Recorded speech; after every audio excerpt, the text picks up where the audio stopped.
990, Holy Ghost filled, you will sing Galikate. I live the high life cause I'm heavenly minded. Hold up, I'm a 90s baby. So really, you made me walk up to you and you don't subscribe to the channel, make sure you hit the subscribe button, like the video and share it with someone. I know you will. Righteous like so wicked, righteous like no wicked, you righteous so wicked, righteous like no. So the conversation with regard to elections seems to be coming up as Zambia is about to celebrate its 60th independence anniversary. Should be next week on the 24th. That's when Zambia will be turning 60.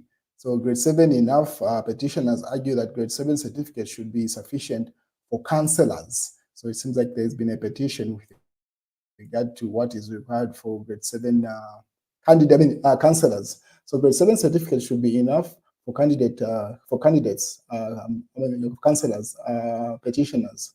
Some petitioners based in Siavonga have proposed that the electoral reforms technical committee that the requirement for grade 12 certificate, school certificate for one to stand as a councillor should be removed and replaced with a grade 7 certificate.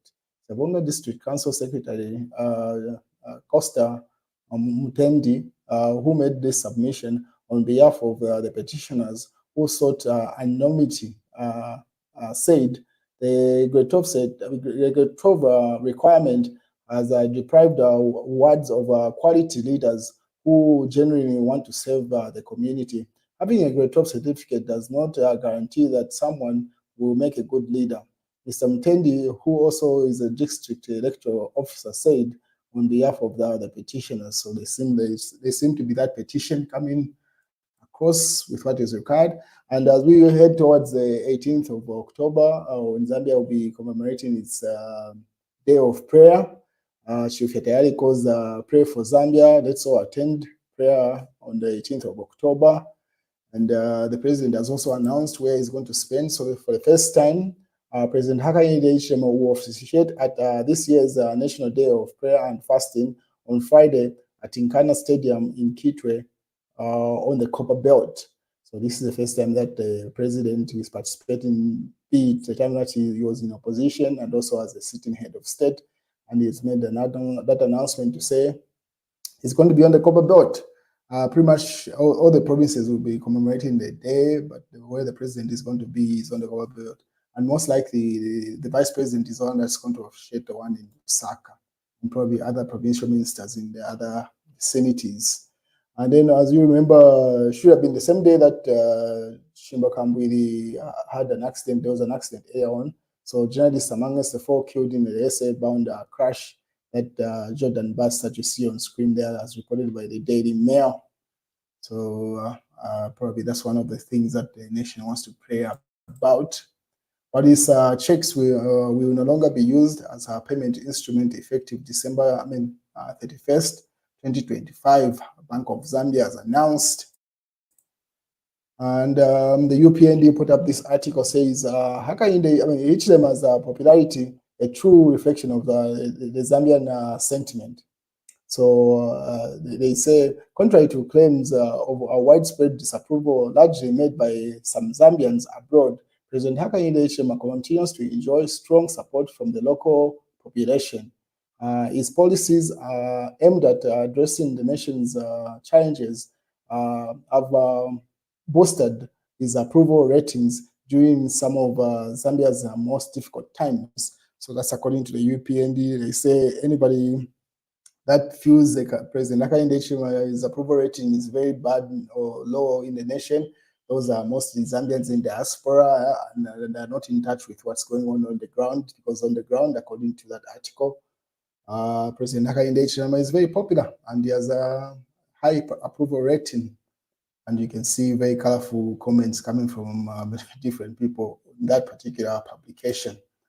What is as you may be aware, the Patriotic Front MPs were expelled and then they appealed in court and they've been having a court battle. But it seems like there's been an update the past couple of hours. It's not clearly pronounced if for by-elections in those 9 constituencies or what? Because the ECZ have not made the official statement. It's just been a back and forth between the Patriotic Front and the UPND, giving their sides of the story. So that's what I'm going to give you, because this is a developing story. So the UPND put up this particular article, say, constitutional lawyers, can you gather here and interpret this Concord ruling on what constitutes a vacancy in reference to the 9 MPs. So seems like the Constitutional Court has made a ruling with regard to that, but it's not clearly pronounced, because I haven't seen the UPND clearly claim to say those by-elections are going to take place.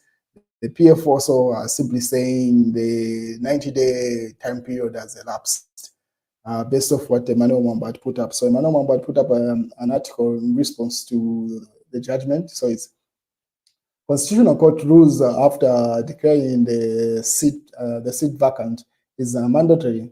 Whatever legal challenges that an election should take place within 90 days. On the 3rd of July 2024, Second Deputy Speaker Moses Frank Moyo declared the seats of 9 MPs vacant 103 days ago.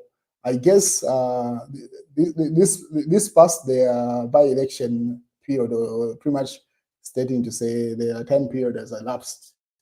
That's more than 3 months. So the 9 MPs, and then he lists the MPs there to say, so they cannot work on the 90 days, because that 103 is more than the 3 months stipulated by the Constitution. So we'll wait and see. Maybe that's where the argument is. Why is the UPND say, remember the Kabushi and Kwacha elections, 90 days. The PF and its lawyers are bad students. So simply saying this is a reputation according to the UPND. The same thing that happened in Kabushi and Kwacha, that's Bowman Usambo and Malanji, that's likely to happen. So most likely, ECZ is going to announce dates for those by-elections. If that's what we're going by, UPND went further. 90 days starts counting immediately. The ECZ receives notice from either the town clerk or speaker. Concord ruling Concord ruling on the 9 MPs. So that's an extract coming from the UPND of that ruling that came from the Constitutional Court. And then also in the real times, Keto woman got raped. You can see that article. Obviously, the bus accident for Jordan still making news. And this is in the Money Daily. Then the Daily Nation also puts up that article. To grace the National Day of Prayer in Kitwest, in simply the same headline there. This is the daily liberation. Then Chipo and Hakainde HM fair fake. Inquiry reviews president's advisor, not pregnant, went to United States, Europe for summits. So as you remember, Chipo Mwanawasa, the late president's daughter, was in that scandal that news bloggers were put up, and it has been proven, according to news diggers, she's actually not pregnant, and neither is anyone from State House involved or responsible for that. So now it will be a responsibility of ZICTA to trace where that source of information had come from. And then also God is exposing these liars. That's Edgar in the mass newspaper. And that's the news, ladies and gentlemen.